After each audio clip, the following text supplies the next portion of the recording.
मुझे यह नोट रसोई के काउंटर पर मिला। लेखनी कमजोर, शब्द टेढ़े मेढ़े। मैं तुमसे और तुम्हारी उबाऊ जिंदगी से तंग आ चुका हूं। मैं सब कुछ ले रहा हूं। ओह, और घर बिक गया है। जो बचा है उसका आनंद लें। मैं उसे घूरता रहा। कॉफी कई घंटे पहले ही ठंडी हो चुकी थी। मेरा अंगूठा मेरे फोन पर मंडरा रहा था। मैंने जवाब में लिखा, सूचना देने के लिए धन्यवाद। कोई घबराहट नहीं, कोई विनती नहीं, कोई आंसू नहीं, बस वह शांत स्थिर निश्चय जो यह जानने से आता है कि खेल पहले ही शुरू हो चुका है और मैं पहले से ही 3 चाल आगे था। उसे अभी तक यह पता नहीं था, लेकिन मुझे पता था। कुछ सप्ताह पहले जब उसे लगा कि वह चालाक है, तो मैंने उसकी सारी संपत्तियां जब्त कर लीं। चुपचाप उसके शीर्षक बदल दिए, निकासी नियम बना लिए, तथा ऐसे निर्णय लिए जिनकी किसी को उम्मीद भी नहीं थी।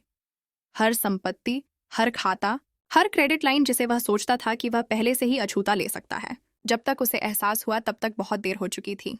मुझे याद है जब हम मिले थे, जिस दिन मैंने उसे पहली बार देखा, मुझे लगा कि मैंने दुनिया खोज ली है।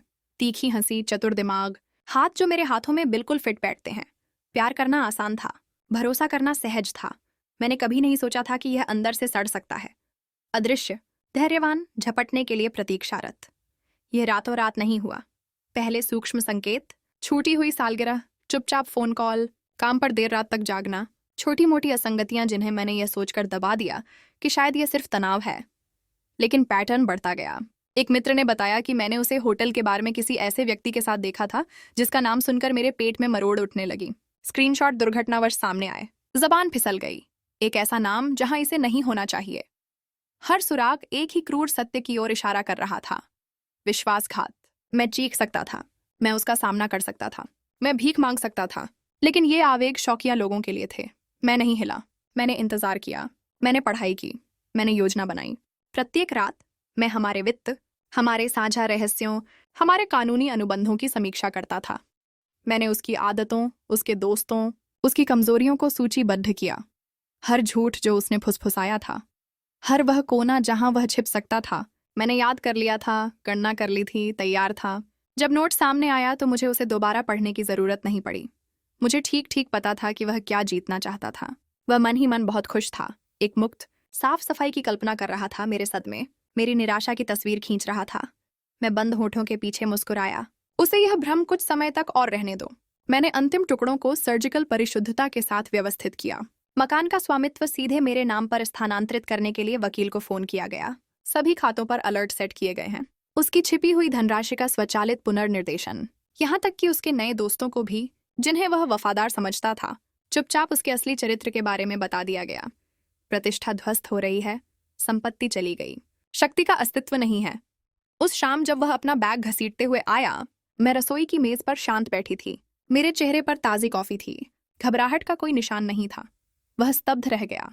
नोट को दोबारा पढ़ रहा था, कमरे को देख रहा था। भ्रम की स्थिति भयावहता में बदल रही थी। आप कैसे? मैंने धीरे से सोच समझकर कंधे उचकाए। क्या आपने जाने से पहले खातों की जांच नहीं की? पहले तो वह घबराया हुआ, थोड़ा नाजुक सा, हंसा। तब उसे एहसास हुआ कि वह घर उसका नहीं था। खाते फ्रीज कर दिए गए। वह जिस भी वस्तु पर दावा कर सकता था, वह कानूनी रूप से अछूत थी। उसकी बहादुरी पिघल गई। उसके हाथ कांपने लगे। मैंने उसे 1 इंच भी हिले बिना टूटते हुए देखा। आंसू। मैंने उसे वर्षों से रोते नहीं देखा था। तब भी नहीं जब उसने कसम खाई थी कि वह झूठ को कभी माफ नहीं करेगा। लेकिन वह वहां पराजित हो चुका था। उसके सारे भ्रम समाप्त हो चुके थे, तथा वह हर उस सत्य से परिचित हो चुका था जिसे उसने दफनाने की कोशिश की थी। मुझे अपनी छाती से एक अजीब सा भार उठता हुआ महसूस हुआ। एक ऐसा सन्नाटा जो इतना संतोषप्रद था कि उसे लगभग छका जा सकता था।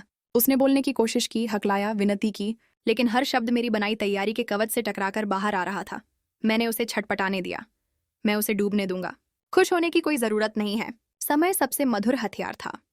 जब वह अंततः चला गया तो सूटकेस खाली था। अहंकार चकनाचूर हो चुका था। मैंने उसके पीछे दरवाजा बंद कर दिया। मुझे क्रोध या दुख नहीं हुआ, केवल राहत महसूस हुई। शक्ति एक शांत चीज है जब इसका सही ढंग से प्रयोग किया जाए। मैं वापस बैठ गया। अब गर्म हो चुकी कॉफी की चुस्कियां लीं और न्याय मिलने की शांतिपूर्ण निश्चितता महसूस की। मुझे उससे माफी मांगने की जरूरत नहीं थी। मुझे उसकी बजरी की जरूरत नहीं थी। मुझे तो उसकी बात समझने की भी जरूरत नहीं थी। महत्वपूर्ण बात यह थी कि तराजू संतुलित था। खेल खत्म हो गया। मैं जीत गया था, और उस जीत में मैंने खुद को फिर से मजबूत, शांत, अछूता पाया। मैंने नोट रख लिया। यह दराज में एक वसीयतनामा के रूप में पड़ा रहता है। एक अनुस्मारक है कि विश्वासघात अप्रत्याशित रूप से आ सकता है, लेकिन जब धैर्य, बुद्धिमत्ता और दृढ़ संकल्प के साथ इसका सामना किया जाता है तो इसे न्याय के सबसे सुंदर रूप में बदला जा सकता है। वह रोता हुआ चला गया।